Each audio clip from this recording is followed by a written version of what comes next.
What's going on, guys? All right, so there's been some controversy about removing Vvivid's chrome wrap. So I'm gonna remove this wrap for you right now on the rear bumper of this car. He just wants it re-wrapped. It's got some scuffs in it, so there's a deeper scratch there. Wants it redone. I'm also doing the passenger side door because the passenger side door has been touching the front fender, which he should get that readjusted. I tried adjusting it for him, but I wasn't able to do it enough, I guess, so it's still rubbing a bit. I'm gonna give you guys a walk around of this car also when I'm done, but I wanna show you, this car has been wrapped since September 23rd, 2017, all right? It's been nearly a year. Today's September 11th, 2018. So we're gonna remove the rear bumper wrap on this car, and the temperature in here right now is about, I wanna say, it's about 70 degrees Fahrenheit, sorry, no, I wanna say, it's 70 degrees Fahrenheit, it's about 19, 20 degrees Celsius, all right? So I should take the taillights out before I do this. I'm not going to. There is wrap underneath the taillights, so it might get stuck a little bit under there. But we're gonna remove this wrap. So I saw that Premium Auto Styling had wrapped their front fender on their truck for like 2 months, and it left a ton of adhesive behind. Now, I'm not sure what conditions they removed the wrap in, but if it was too hot, for sure, with the heat-activated adhesive, there's a potential there that the adhesive bonded or stuck to the wrap better than it stuck to the laminate itself, and so those two separated. But when you remove the wrap in the proper conditions, then it shouldn't do that at all. So like I said, it's a bit cooler today, it's more room temperature. The adhesive shouldn't be activating very much right now at all. So I literally remove this with 2 fingers, guys. And oh yeah, and this car is ceramic coated, so I'm actually gonna give you a walk around of how the ceramic coating is holding up. This guy drove here, my customer drove here in the rain yesterday, and the car, I mean, look at the rear bumper, it's barely dirty at all. It's actually super impressive. The side of the car is pretty much immaculate. So, super impressive, all right? So 2 fingers, guys.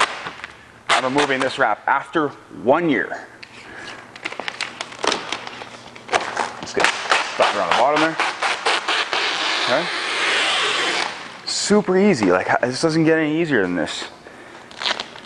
You show me another wrap out there that can remove this easily.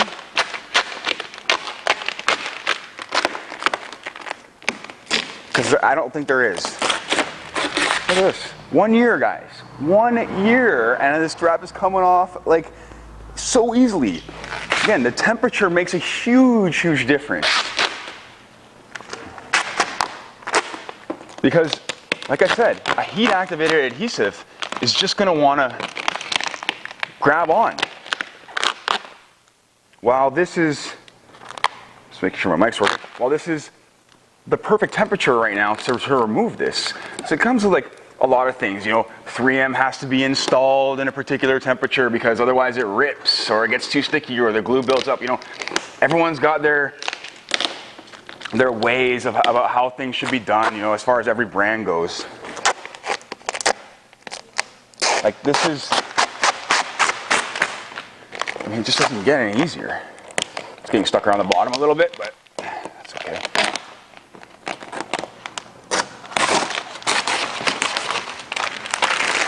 There isn't a single speck of adhesive, and I used 2 fingers to remove that whole bumper in a matter of minutes. Okay? There's still a little bit down here I didn't remove yet. Let's do this. Let's just make sure that there's no adhesive stuck anywhere, all right? 1 year. So for all of you guys who are just like, you know, let's see how it removes after a year. All right, 1 year. All right? No adhesive anywhere at all. Not a single spot. Still got some chrome kicking around down here. Let's get that off. All right, so this is the chrome wrap after 1 year. It's very clean with the ceramic coating on it. This is where you can see the passenger side door hitting the front fender. So we're replacing the door. Hopefully he gets it fixed before a passenger jumps in there. This way, you know, we don't have to worry about that happening again. Kind of sucks to pay for it all the time. Again, front bumper. Color hasn't faded, you know, everything looks great. Everyone say hi to Jimmy. Yeah. All right, car looks fantastic. So we've done gloss carbon fiber. Obviously, I did the video on this way back. Gloss carbon fiber on the hood, gloss carbon fiber on the roof, right there. Gloss carbon fiber on the mirrors, and gloss carbon fiber on the trunk. That's what he wanted. That's what he got. So, and the car looks fabulous. It doesn't get any more crazy than that. And it's very one of few that I've ever seen done in this color. So, good old orange chrome. Cool. So, I really hope that this video has been informative to you as far as somewhat proving a point here about what temperature the wrap, this chrome actually needs to be removed in. If you're not removing the chrome in an appropriate temperature, you could run into issues. You know, this is why you somewhat leave it to the professionals or people who have done wraps before or have used Vvivid's chrome in general. I've used tons of it. I have very rarely have any issues removing anything that I've ever installed with Vvivid. I've had more issues with Avery, with Avery leaving adhesive behind after a year. There's no adhesive here. So guys, just so you know, we're at just about a year, 2 weeks under a year here, which might as well call it a year. A daily driven car, and came off mint. Guys, if the video was helpful, don't forget to give it a thumbs up. And if you guys want to see some more videos, don't forget the subscribe button. Thank you for watching. Take care.